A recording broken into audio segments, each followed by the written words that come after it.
ఏపీఎస్ఆర్టీసీలో గతేడాది 167 మంది ఉద్యోగులు విధి నిర్వహణలో ఉండగా ప్రాణాలు కోల్పోయారు. వీరిలో 76 మంది డ్రైవర్లు, 54 మంది కండక్టర్లు ఉండటం ఆందోళన కలిగిస్తోంది. అధికారుల వేధింపులు, పని ఒత్తిడి వల్లే ఈ మరణాలు సంభవిస్తున్నాయని ఆర్టీసీ ఎంప్లాయీస్ యూనియన్ రాష్ట్ర అధ్యక్షుడు దామోదర్ అయితే ఆరోపించారు. మరిన్ని వివరాలు మా ప్రతినిధి నరసింహ అందిస్తారు. మరణాలపై అధికారులు ఇచ్చినటువంటి లెక్కల ప్రకారం ప్రస్తుతం ఏదైతే జనవరి 25 నుంచి డిసెంబర్ 25 వరకు అధికారుల వద్ద ఉన్నటువంటి సమాచారం ప్రకారం చనిపోయిన వారి సంఖ్య డ్రైవర్లు 76, కండక్టర్లు 54, మెకానికల్ స్టాఫ్ 37 మంది, అంటే టోటల్గా 167 మంది అటు జనవరి 25 నుంచి డిసెంబర్ 25 మధ్యలో చనిపోయిన వాళ్ళు. ప్రస్తుతం ఇదే విషయానికి సంబంధించి మనతో మాట్లాడడానికి ఎంప్లాయీస్ యూనియన్ రాష్ట్ర అధ్యక్షులు దామోదర్ గారు. సార్, ఏం సార్ ఈ లెక్కల ప్రకారం అంటే దాదాపు ఉద్యోగులు చనిపోతూ ఉన్నారు, అంటే వీళ్ళు చెప్తున్న దాని ప్రకారం 167 మంది సంవత్సర కాలంలో తేలారు, అంటే ఇంకా ఉండే అవకాశం ఉంటుంది. ఎందుకు సార్ ఈ కారణం ఏంటి? ఒత్తిళ్ల కారణమా లేకపోతే ఇతర కారణాలు ఏమైనా ఉంటాయి? ప్రభుత్వ ఉద్యోగులతో పోల్చుకుంటే ఏపీఎస్ఆర్టీసీలో పనిచేస్తున్న ఉద్యోగుల జాబ్ నేచర్ డిఫరెంట్. ఎందుకంటే ఆఫీసులో పనిచేసే ఉద్యోగులు ఆఫీసులో పనిచేస్తారు, కానీ ఆర్టీసీ ఉద్యోగులు 24/7 డే అండ్ నైట్ పనిచేసే పరిస్థితి. ఎక్కడ తింటారో తెలియదు, ఎక్కడ పడుకుంటారో తెలియదు. దీనివల్ల అనారోగ్యానికి తరచూ గురవడం అయితే జరుగుతుంది. దీనికి సంబంధించి ఉద్యోగరీత్యా కూడా తీవ్రమైన మానసిక ఒత్తిడికి కూడా గురయ్యే పరిస్థితుంది. దానికి తోడు చిన్న తప్పు చేసిన తీవ్రమైన పనిష్మెంట్లు తీసుకునే విధంగా అధికారులు చేయడం, వీటన్నిటి మీద కూడా డ్యూటీ ఎక్కినప్పటి నుంచి డ్యూటీ దిగినంత వరకు కండక్టర్ కానీ డ్రైవర్ కానీ తీవ్రమైన ఒత్తిడికి గురయ్యే పరిస్థితుంది. ఇవాళ ఎంత బాధాకరం అంటే రాష్ట్రంలో ఒక ప్రపంచంలో ఉంటారో నాకైతే తెలియదు, కానీ మన రాష్ట్రంలో చూసుకుంటే ఏ ప్రభుత్వ శాఖలో కానీ ఎక్కడ లేకుండా యావరేజ్ సంవత్సరానికి 300 మంది చనిపోతున్నారు.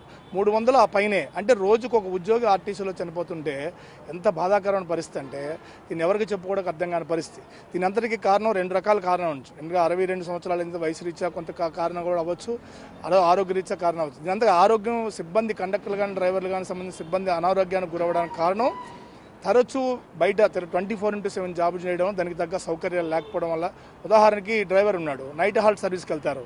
నైట్ హాల్ట్ సర్వీస్ ఏంటంటే కండక్టర్ డ్రైవర్ పడుకునే రెస్ట్ ఉండదు, బస్సులోనే పడుకోవాల్సిన పరిస్థితి. 8 అవర్స్ బస్సులో ఎట్లా పడుకుంటాడు? ఎట్లా పరిస్థితి ఎలా ఉంటుంది? నిద్ర పట్టదు. అంటే మనిషికి అనేది రెస్ట్ కూడా అవసరం. ఈ రెస్ట్ లేని కారణంగా ట్రస్ట్ గురవ్వడం ఇవన్నీ కూడా హార్ట్ అటాక్లు అక్కడ కారణం అవుతుంది. ఎన్ని కారణాలు ఉన్నాయి డ్రైవర్లు, ఆర్టీసీ డ్రైవర్లో. ఇవాళ ప్రభుత్వానికి కానీ ఆర్టీసీకి కానీ పేరు తెచ్చేది ఎవరంటే ఆర్టీసీ సిబ్బంది. సురక్షిత ప్రయాణం అనే లక్ష్యంతోనే ఇవాళ ఆర్టీసీ బతుకుతుంది.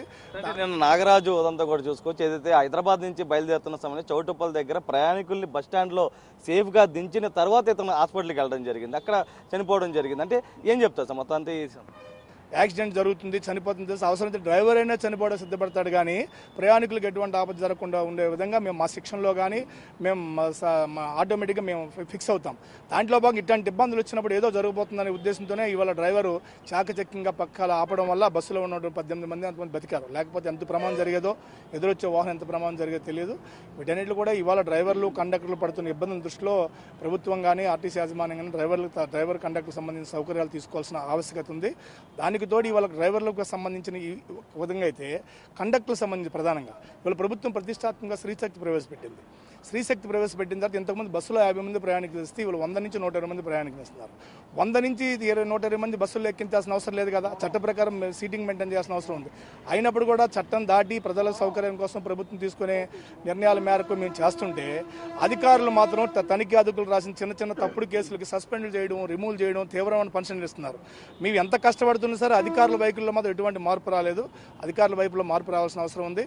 ఇవాళ సిబ్బందిని ప్రశాంతంగా ఉద్యోగం చేసుకునే విధంగా చేయాల్సిన అవసరం ఉంది. ఇవాళ డ్యూటీకి వెళ్ళేటప్పుడే కేఎంపీలు, ఇవాళ బస్సు ఉంది ఓవర్లోడ్, 50 మందితో వెళ్తే ఒక మైలేజ్ వస్తుంది, 100 మందితో వెళ్తే ఒక మైలేజ్ వస్తుంది. ఇవాళ బస్సులు చూస్తే అన్ని కాలం చెల్లిన బస్సులే ఉన్నాయి. ఇలాంటి బస్సులతో ఇవాళ బస్సులు నడుస్తున్నట్టు ఇవాళ ఎండీ గారు కానీ సీఎం గారు కానీ ఇవాళ కాలం చెల్లిన బస్సులు ఉన్నప్పుడు కూడా ఉద్యోగులు బాగా కష్టపడి పనిచేస్తున్నారు, ప్రభుత్వానికి సంస్థకు మంచి పేరు చేస్తున్నారని నేను వీసీఎన్ కూడా ప్రశంసించడం జరిగింది. అలాగే స్త్రీశక్తి విజయవంతం చేయడంలో కండక్టర్లు, డ్రైవర్లు, మెకానిక్లు చాలా సక్సెస్ఫుల్గా పనిచేస్తున్నారు. ముఖ్యమంత్రి గారు, గౌరవ ముఖ్యమంత్రి గారు అసెంబ్లీలో మమ్మల్ని అభినందించారు, చాలా ఆనందపడ్డాం. కానీ ఆర్టీసీ అధికారులు తీరు మారిన కారణంగా వాళ్ళ ఆర్టీసీ ఉద్యోగులు తీవ్ర ఒత్తిడికి గురవుతున్నారు. యూనియన్ నేతలు చెప్తున్న దాని ప్రకారం అయితే ఒకవైపు అధికారులు చెప్తుంది, ఎందుకంటే సంవత్సరంలో 167 మంది చనిపోయారంటూ కూడా అధికారికంగా చెప్తున్నటువంటి సమాచారం. కానీ యూనియన్ నేతలు వార్తలు మాత్రం దాదాపు సంవత్సరంలో 300 మంది పైగానే చనిపోతున్నారు. అటు అధికారుల వేధింపుల వల్లనే చనిపోతున్నారు. డ్రైవర్లు కావచ్చు, కండక్టర్లు కావచ్చు, వారి మీద విపరీతమైన పని ఒత్తిడి పెరిగిపోతుంది.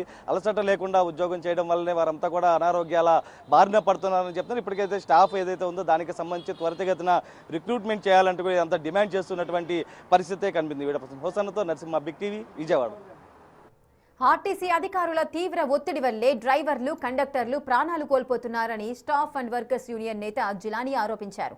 డబుల్ డ్యూటీలు వేయడం, వీక్లీ ఆఫ్ ఇవ్వకపోవడం, డ్రైవర్లతోనే టికెట్లు కొట్టించడం వంటి చర్యలు కార్మికులను మృత్యువుకు దగ్గర చేస్తున్నాయన్నారు. సస్పెన్షన్ల భయం, వేధింపుల కారణంగా నెలకు 30 మందికి పైగా కార్మికులు చనిపోవడం దారుణమన్నారు. అధికారులు ఎన్నిసార్లు ఫిర్యాదు చేసినా పట్టించుకోవడం లేదంటున్న యూనియన్ నేత జిలానీతో మా ప్రతినిధి Narasimha face to face. RTC కార్మికులు వరుస మరణాలపై ప్రస్తుతం మనతో మాట్లాడేందుకు యూనియన్ నాయకులు జిలానీ గారు ఉన్నారు. అంటే చూస్తూ ఉన్నారు మొత్తం కూడా నిన్న నాగరాజ్ అనే వ్యక్తి చనిపోవడం జరిగింది, డ్రైవరు. కానీ ఆ సమయంలో కూడా అతను ప్రయాణికుల ప్రాణాలందరినీ కూడా కాపాడినటువంటి వ్యక్తి. ఏం చెప్తారు అంటే ఒత్తిడి ఉందంటారా? ఆర్టీసీలో డ్రైవర్ల మీద, కండక్టర్ల మీద ఒత్తిడి చాలా తీవ్రంగా ఉంది. ఈ ఒత్తిడి వల్ల దాదాపు వాళ్ళకి మెంటల్ టెన్షను తట్టుకోలేక రకరకాల జబ్బులకు గురై, ప్రధానంగా హార్ట్ అటాక్లకు గురై స్టీరింగ్ మీదే ఒరిగిపోతున్నారు. ఈ మరణాలు అనేది నెలకి 30 నుంచి 40 దాకా ఈ మరణాలు జరుగుతూ ఉన్నాయి.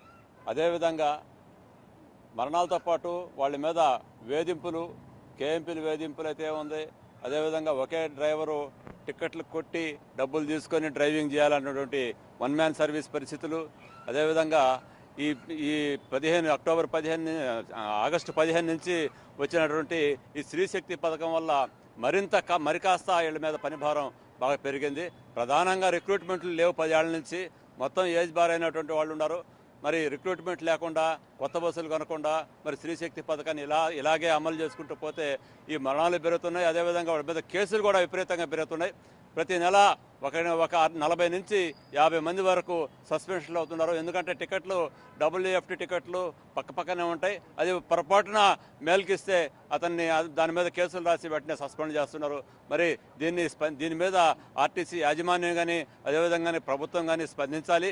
ఈ మరణాల రేట్లు తగ్గాలంటే, అదేవిధంగా వీళ్ళ మీద పనిష్మెంట్ తగ్గాలంటే 1/2019 సర్క్యులర్ ఏదైతే ఉందో ఆ సర్క్యులర్ని తూచా తప్పకుండా అమలు చేయాలని చెప్పేసి మేము ఈ సందర్భంగా యాజమాన్యానికి గుర్తు చేస్తున్నాం. అదేవిధంగా వీటికి సంబంధించి మీరు ఒక గ్రూప్ పెట్టుకున్నట్లుగా కూడా తెలుస్తుంది. ఏదైతే సంతాపం గ్రూప్ అని, ఏంటి సార్ అసలు ఆ సంతాపం గ్రూప్ సంబంధించి ఫోన్లో ఒకసారి చూపిస్తారా కొంచెం? అంటే ఆ గ్రూప్కి సంబంధించి ఎక్కడ, ఈ రాష్ట్రంలో ఎక్కడ చనిపోయారు ఏంటిది అనేది ప్రతిదీ కూడా మీకు సమాచారం వస్తుంది. అంటే మీరు చూస్తున్న దాని ప్రకారం ఎంతమంది ఉంటారు సార్ సుమారు నెలలో? సంతాపం అనేటువంటి గ్రూపు మా స్టాఫ్ అండ్ వర్కర్స్ ఫెడరేషన్ గ్రూపులో ఉంది. మరి సంతాపం గ్రూపు ఎక్కడెక్కడ ఎవరెవరు చనిపోతున్నారు అనే దీని మీద తీస్తున్నాం. ఈ లెక్కల ప్రకారమే నెలకి ప్రతి నెల 30 నుంచి 40 మంది దాకా చనిపోతున్నారు.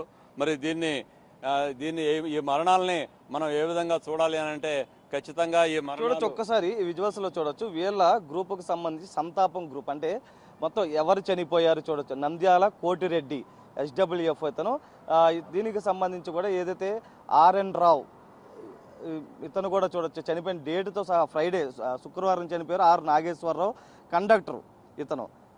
అదేవిధంగా చూడొచ్చు మొత్తం ఇదంతా కూడా యేసుపాదం, ఇవన్నీ వీటికి సంబంధించి కూడా ఒక్కొక్కరు ప్రతిరోజు కూడా ఏదో శ్రద్ధాంజలిలు ఘటిస్తూ ఉంటారు. రాష్ట్రంలో ఎక్కడ చూడొచ్చు SM భాష డ్రైవరు చనిపోయినటువంటి రోజు కూడా ఇక్కడ వస్తూ ఉంటుంది. మొత్తం ఎప్పుడు చనిపోయారు ఏంటిదని ఇతను కూడా వరుసపెట్టి ఇవన్నీ కూడా ఉంటాయి. అంటే వీటికి సంబంధించి చూస్తున్నారు మొత్తం ఇవన్నీ కూడా. ఎంతమంది ఉంటారు? సుమారుగా నెలకే 30 నుంచి 40 మంది దాకా ఈ విధంగా మరణిస్తూ ఉన్నారు. దీన్ని అడ్డుకట్ట వేయాలంటే మాత్రం ఖచ్చితంగా రిక్రూట్మెంట్లు చేపట్టాలి. కొత్త బస్సులు రావాలి. ఎలక్ట్రికల్ బస్సులు అదిగో ఇదిగో అంటున్నారు. ఆ ఎలక్ట్రికల్ బస్సులు కూడా మొత్తం హయ్యర్ బస్సులు కాకుండా ఆర్టీసీఏ ఈ ఎలక్ట్రికల్ బస్సులను తీసుకుంటే మరి కాస్త ఉపశమనం అవ్వద్ది. ఈ సమస్యలన్నిటి మీద అన్ని సంఘాలు స్పందించాలని చెప్పేసి మేము కోరుతున్నాం. మేమైతే రేపు ఫిబ్రవరి 12వ తారీఖు జాతీయ సార్వత్రిక సమ్మెకు పిలిపించున్నాం. దానికి సమ్మె నోటీసు కూడా మన 23వ తారీఖు సమ్మె నోటీసు కూడా ఇచ్చున్నాం. ఈ డిమాండ్లలో, సమ్మె డిమాండ్లలో ఈ డిమాండ్లు కూడా ఉన్నాయి. మొత్తం మీద మా డ్రైవర్లు అయితే ఉంది, కండక్టర్లు అయితే ఉంది, వాళ్ళు అనారోగ్య బారిన పడినా కూడా ప్రాణం మీదకు వస్తున్నా కూడా లోపల ఉన్నటువంటి ప్రయాణికులను రక్షించే దానికోసంగా వాళ్ళు బస్సుని అంత తీవ్ర నొప్పిని కూడా తట్టుకొని మరి బస్సు మీద ప్రయాణికుల మీద అంత జాగ్రత్తతో వాళ్ళు పక్కన పెట్టి మరి స్టీరింగ్ మీదే ఒరిగిపోతున్నారు. ఇది చాలా దారుణమైన పరిస్థితి. ఇప్పటికైనా సరే యాజమాన్యం అదేవిధంగా రాష్ట్ర ప్రభుత్వం కళ్ళు తెరవాలని చెప్పేసి స్టాఫ్ అండ్ వర్కర్స్ ఫెడరేషన్గా మేము కోరుతున్నాం. అయితే ఒకటే చెప్తున్నది అయితే తీవ్రమైనటువంటి ఒత్తిడి వాళ్ళ పైన ఉంటుంది. డబల్ డ్యూటీలు చేపిస్తున్నారు. వీక్ ఆఫ్ రోజు కూడా పిలిపించి మరీ ఇక్కడ స్ట్రెస్ అనేది పెరుగుతుంది. విపరీతమైనటువంటి ఒత్తిడి పెరుగుతున్న నేపథ్యంలో కూడా కొన్నిసార్లు సస్పెండ్ చేస్తూ ఉన్నారు. దానివల్లనే వాళ్ళు విపరీతమైన ఒత్తిడిలు ఏదవుతున్నారు. వరుస మరణాలు దాని గురించే చెప్తున్నారు. అధికారులకు ఎన్నిసార్లు చెప్పినా కూడా పట్టించుకోవడం లేదంటూ కూడా చెప్తున్నటువంటి పరిస్థితి అయితే కనిపిస్తుంది. Narasimha big TV Vijayawada.